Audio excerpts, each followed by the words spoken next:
Best. పేదవాడికి మంచి పండు అంటే జామ పండు. అంటే అన్ని పళ్ళు మనం తినక్కర్లా, జామ తినేసేయండి అన్నీ వచ్చేస్తాయి. అంతేగాని డబ్బులు ఖర్చు పెట్టి 10 రకాల పళ్ళు తినాలనుకోవక్కర్లా మనం.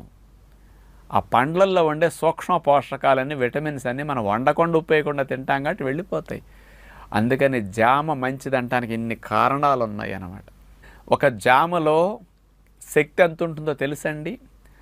100 గ్రాముల జామకాయ తీసుకుంటే మీరు కేజీకి ఇన్ని జామకాయలని వస్తాయి.